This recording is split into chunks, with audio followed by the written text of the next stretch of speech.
নমস্কার বন্ধুরা, আমার চ্যানেলের আরও একটি নতুন রেসিপিতে আপনাদের সবাইকে স্বাগত। মাত্র কয়েক টুকরো চিকেন দিয়ে বানানো আজকের এই রেসিপি এতটাই সুন্দর যে এই রেসিপি একবার খেলে আপনাদের আর বাইরে থেকে কিনে খেতে ইচ্ছে হবে না, এইটা আমি কথা দিতে পারি। তো চলুন আজকের রেসিপি শেয়ার করা শুরু করি। আজ শেয়ার করব একদম পারফেক্ট চিকেন মোগলাই রেসিপি। তো রেসিপিটা অবশ্যই শুরু থেকে শেষ অবধি দেখতে থাকুন। আর রেসিপি ভালো লাগলে লাইক, কমেন্ট, শেয়ার আর আরও নতুন নতুন রেসিপি পেতে চ্যানেলটাকে সাবস্ক্রাইব করে রাখতে একদমই ভুলে যাবেন না। দেখুন, চিকেন মোগলাই বানানোর জন্য প্রথমে আমি ময়দার ডোটা মেখে নেব। তার জন্য এখানে প্রায় 400 গ্রাম মতন ময়দা দিয়েছি স্বাদ মতন নুন, হাফ চা চামচ মতন। আর ময়মটা খুব ভালো করে দিতে হবে, তার জন্য দিয়ে দিয়েছি 4 চা চামচ মতন সাদা তেল। যে কোনো রান্না করার সময় ময়দায় ভালো করে ময়ন দিতে হলে যতটা ময়দা ঠিক তত চা চামচ পরিমাণে তেল ব্যবহার করলে ময়নটা একদম ঠিকঠাক পরিমাণ হয়। আর তারপর ময়দার সঙ্গে এভাবে তেলটা মিশিয়ে নিয়ে হাতে যখন মুঠো মুঠো হয়ে যাবে বুঝতে হবে সুন্দরভাবে ময়ন দেওয়া হয়ে গেছে। তো ময়দাটা অল্প অল্প জল নিয়ে মেখে নেব।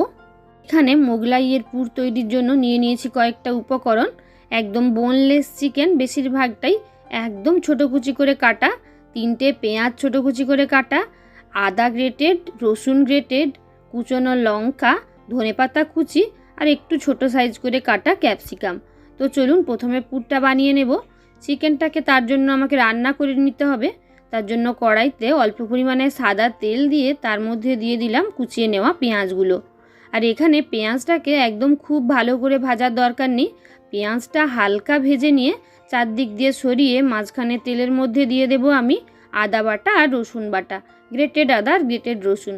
অবশ্যই এই মোগলাই বানানোর সময় গ্রেটেড আদা রসুন ব্যবহার করার চেষ্টা করবেন, এতে খেতে মোগলাইটা অনেক বেশি ভালো লাগবে। ভালো করে আদা রসুনটা 2 মিনিট মতন নেড়ে চেড়ে নিয়ে এর মধ্যে এবার দিয়ে দিলাম একদম ছোট কুচি বা বলতে পারেন কিমা করে কেটে রাখা চিকেনের পিসগুলো। এবার দিয়ে দিলাম প্রয়োজন মতো নুন, দেব সামান্য হলুদের গুঁড়ো আর অল্প একটু লঙ্কার গুঁড়ো। লঙ্কাটা অবশ্যই যে যার স্বাদ বুঝে, যেহেতু কাঁচা লঙ্কাও নিয়েছি। ভালো করে এবার সব কিছু মিশিয়ে 2 থেকে 3 মিনিট মতন গ্যাসের ফ্লেম মাঝারি টু হাইতে রেখে চিকেনগুলোকে একটু ভাজা ভাজা করে নেব।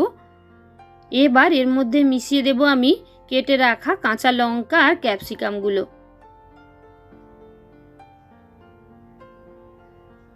সব কিছু মিশিয়ে নেওয়ার পর এবার আবারও ভালো করে নেড়ে চেড়ে নিচ্ছি।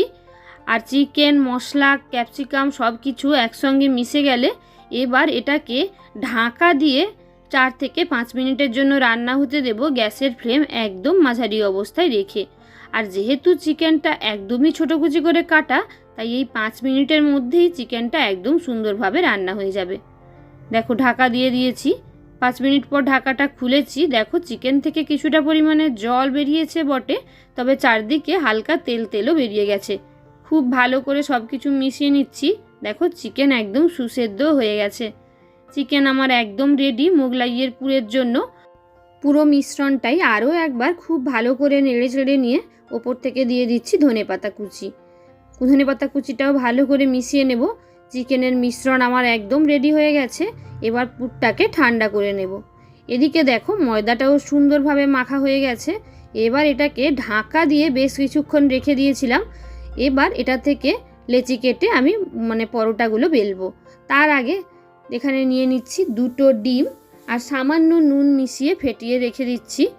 তো যেহেতু চিকেনটা হালকা গরম আছে, তাই ডিমটার সঙ্গে মেশাচ্ছি না, তা না হলে চিকেনটা একদম ঠান্ডা হয়ে গেলে এই ডিমের মিশ্রণে চিকেনগুলো মিশিয়ে নিতে পারো। এবার এভাবে এক একটা বড় বড় লেচি নিয়েছি। লেচিগুলো এমন সাইজের নিয়েছি, আমি এখানে 400 গ্রাম ময়দা নিয়েছি, তা থেকে কিন্তু 10টা এভাবে বড় সাইজের লেচি কেটে নিয়েছি।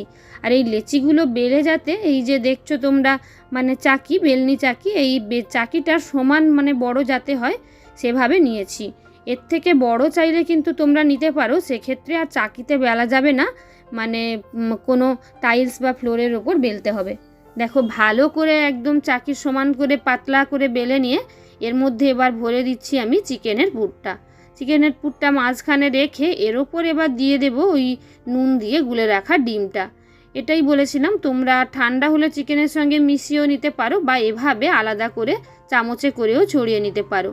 এবার দেখো পরোটাটা দু সাইড থেকে এনে এভাবে মাঝখানটায় ভালো করে আটকে দেব চিপে চিপে। আর এবার দুদিক থেকে ভালো করে এনে যেভাবে করে আমি দেখাচ্ছি তোমরা আশা করি বুঝতে পারছো, এভাবে আটকে নেব। দেখো সুন্দর করে আটকে নিতে হবে যাতে একটু মিশ্রণ বাইরে না বেরোয়। দেখো সুন্দরভাবে একটা মোগলাই আমার বানানো রেডি হয়ে গেছে। এবার এগুলোকে তেলে ভেজে নেওয়ার পালা। তার জন্য কড়াইতে দিয়ে দিয়েছি একটু বেশি পরিমাণে সাদা তেল। একদম কম তেলেও এটা ভাজা যায়, কিন্তু সেক্ষেত্রে এই ভাঁজের যে জায়গাগুলো একটু কাঁচা কাঁচা থেকে যায়, তাই একটু বেশি পরিমাণে তেল নিয়ে ভাজলে মোগলাইটা অনেক বেশি মুচমুচে হয়। দেখো মোগলাইয়ের এক পিঠ হয়ে গেছে কিছুটা, তোমরা আশা করি কালারটা দেখে বুঝতে পারছো। আর দেখো মোগলাইটা ফুলতেও শুরু করেছে, কেন কি ভেতরে ডিম দেওয়া আছে, ডিমটা গরমের জন্য ফুলে উঠছে, তাই জন্য মোগলাইটাও ওপর থেকে ফুলে উঠছে। দেখো এভাবে একটু সময় নিয়ে গ্যাসের ফ্লেম মাঝারি অবস্থায় রেখে মোগলাইগুলোকে ভেজে নেব। আর এই ভাজের জায়গাগুলো মূলত একটু সময় নিয়ে ভাজতে হবে। 3-4 মিনিট সময় নিয়ে উল্টে পাল্টে ভেজে নেওয়ার পর মোগলাই আমার একদম রেডি। এবার তুলে নিচ্ছি। তো কত কম সময়ে এত সুন্দর একটা রেসিপি বানিয়ে নেওয়া গেল তা তোমরা দেখতেই পেলে। আর এমন সুন্দর রেসিপি বাড়িতে বানালে বাচ্চা কি বড় কেউই আর বাইরে খাওয়ার বায়না করবে না। আর যেহেতু চিকেন মোগলাই তাই আলুর তরকারি আর বানাইনি, শুধুমাত্র স্যালাড আর টমেটো কেচাপ দিয়েই খেতে সকলের ভীষণ পছন্দ হয়েছে। রেসিপিটা তোমাদের কেমন লাগলো অবশ্যই জানিও। আর রেসিপি ভালো লাগলে আরও নতুন নতুন রেসিপি পেতে ঝটপট চ্যানেলটাকে সাবস্ক্রাইব করে দিও। টাটা।